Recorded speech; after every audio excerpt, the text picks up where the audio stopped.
एक असुर था, दंबोदभव। उसने सूर्यदेव की बड़ी तपस्या की। सूर्यदेव जब प्रसन्न होकर प्रकट हुए और वरदान मांगने को कहा तो उसने अमृतत्व का वरदान मांगा। सूर्यदेव ने कहा, यह संभव नहीं है। तब उसने मांगा कि उसे 1000 दिव्य कवचों की सुरक्षा मिले।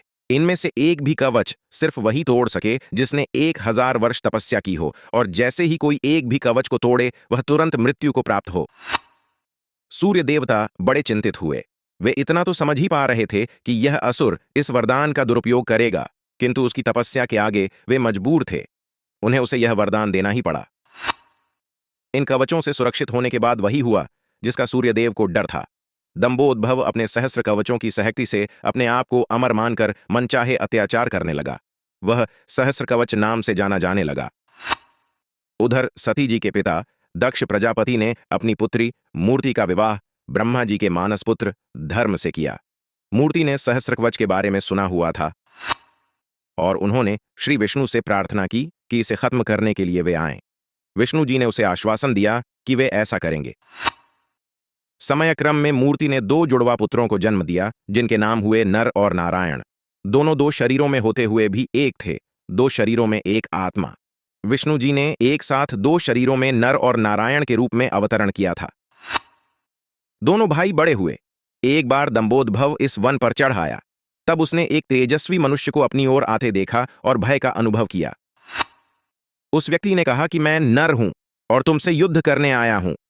भय होते भी दंबोदभव ने हंसकर कहा, तुम मेरे बारे में जानते ही क्या हो? मेरा कवच सिर्फ वही तोड़ सकता है जिसने 1000 वर्षों तक तप किया हो। नर ने हंसकर कहा कि मैं और मेरा भाई नारायण एक ही हैं। वह मेरे बदले तप कर रहे हैं और मैं उनके बदले युद्ध कर रहा हूं। युद्ध शुरू हुआ और सहस्त्र कवच को आश्चर्य होता रहा कि सच ही में नारायण के तप से नर की शक्ति बढ़ती चली जा रही थी। जैसे ही 1000 वर्ष का समय पूर्ण हुआ, नर ने सहस्त्र कवच का एक कवच तोड़ दिया। लेकिन सूर्य के वरदान के अनुसार जैसे ही कवच टूटा, नर मृत होकर वहीं गिर पड़े। सहस्त्र कवच ने सोचा कि चलो एक कवच गया ही सही, किंतु यह तो मर ही गया। तभी उसने देखा कि नर उसकी ओर दौड़े आ रहा है और वह चकित हो गया। अभी ही तो उसके सामने नर की मृत्यु हुई थी और अभी ही यही जीवित हो मेरी ओर कैसे दौड़ा आ रहा है? लेकिन फिर उसने देखा कि नर तो मृत पड़े हुए थे।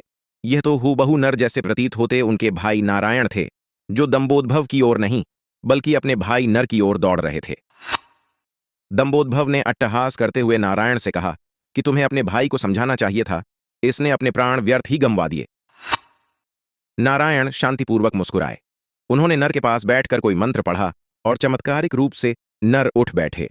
तब दंबोदभव की समझ में आया कि 1000 वर्ष तक शिवजी की तपस्या करने से नारायण को मृत्युंजय मंत्र की सिद्धि हुई है, जिससे वे अपने भाई को पुनर्जीवित कर सकते हैं। अब इस बार नारायण ने दंबोदभव को ललकारा और नर तपस्या में बैठे। 1000 साल के युद्ध और तपस्या के बाद फिर एक कवच टूटा और नारायण की मृत्यु हो गई। फिर नर ने आकर नारायण को पुनर्जीवित कर दिया और यह चक्र फिर चलता रहा। इस तरह 999 बार युद्ध हुआ। एक भाई युद्ध करता, दूसरा तपस्या। हर बार पहले की मृत्यु पर दूसरा उसे पुनर्जीवित कर देता। जब 999 कवच टूट गए तो सहस्त्र कवच समझ गया कि अब मेरी मृत्यु हो जाएगी। तब वह युद्ध त्याग कर सूर्यलोक भागकर सूर्यदेव के शरणागत हुआ। नर और नारायण उसका पीछा करते वहां आए और सूर्यदेव से उसे सौंपने को कहा, किंतु अपने भक्त को सौंपने पर सूर्यदेव राजी न हुए। तब नारायण ने अपने कमंडल से जल लेकर सूर्यदेव को श्राप दिया कि आप इस असुर को उसके कर्मफल से बचाने का प्रयास कर रहे हैं, जिसके लिए आप भी इसके पापों के भागीदार हुए और आप भी इसके साथ जन्म लेंगे। इसका कर्मफल भोगने के लिए इसके साथ ही त्रेता युग समाप्त हुआ और द्वापर का प्रारंभ हुआ। समय बाद कुंती जी ने अपने वरदान को जांचते हुए सूर्यदेव का आवाहन किया और कर्ण का जन्म हुआ। यह कथा पौराणिक आख्यानों की गहराई और प्रतीकात्मकता में छिपे गूढ़ वैज्ञानिक, नैतिक और आध्यात्मिक संदेशों को दर्शाती है। सहस्त्र कवच, 1000 कवच आत्मरक्षा के प्रतीक हैं। प्रत्येक कवच को तोड़ने के लिए 1000 वर्षों की तपस्या की आवश्यकता है, जो धैर्य, अनुशासन और ज्ञान अर्जित करने की लंबी प्रक्रिया को दर्शाता है। यह दर्शाता है कि किसी कठिन समस्या को हल करने या बुराई पर विजय पाने के लिए असीम धैर्य और आत्मसंयम आवश्यक है। तपस्या यहाँ मानसिक और आध्यात्मिक विकास का प्रतीक है, जो यह बताता है कि किसी भी शक्ति कवच को प्राप्त करने या उसे हराने के लिए अत्यधिक ऊर्जा और ध्यान केंद्रित करने की आवश्यकता होती है। नर और नारायण एक आत्मा के दो शरीर हैं। यह द्वैत और अद्वैत का सिद्धांत है जो कहता है कि आत्मा का मूल अद्वैत एकता में है। नर मानव के सक्रिय रूप कर्म का प्रतीक है। नारायण ध्यान और आध्यात्मिक शक्ति तप का प्रतीक है। इन दोनों का चक्र दिखाता है कि कर्म और ध्यान के संतुलन से ही किसी बड़े उद्देश्य की पूर्ति होती है। 999 कवच कर्म और बुराई की अनेक परतों का प्रतीक हैं। यह दर्शाता है कि बुराई सहस्त्र कवच को समाप्त करने के लिए निरंतर प्रयास की आवश्यकता होती है। प्रत्येक कवच टूटने के बाद मृत्यु और पुनर्जन्म का चक्र हमें यह सिखाता है कि जीवन में बाधाएं बार बार आएंगी, लेकिन धैर्य और संयम से ही हम उन्हें पार कर सकते हैं। यह पुनर्जन्म का प्रतीकात्मक अर्थ है, हर बार गिरने के बाद फिर उठ खड़ा होना। जब सहस्त्र कवच अपने कर्मों से भयभीत होकर सूर्यदेव की शरण में गया तो यह बताता है कि बुराई अक्सर अपने अंत समय में ईश्वर या उच्च शक्ति की ओर भागती है। लेकिन यहां यह भी समझाया गया है कि कर्म का फल अवश्य मिलता है, चाहे शरण में जाने की कितनी भी कोशिश की जाए।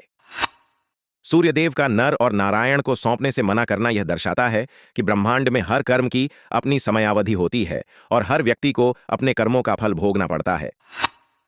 कर्ण को सहस्त्र कवच का पुनर्जन्म माना गया है और यह कथा कर्म के सिद्धांत को और मजबूत करती है। कर्ण ने पिछले जन्म के बुरे कर्मों का फल इस जन्म में भोगा।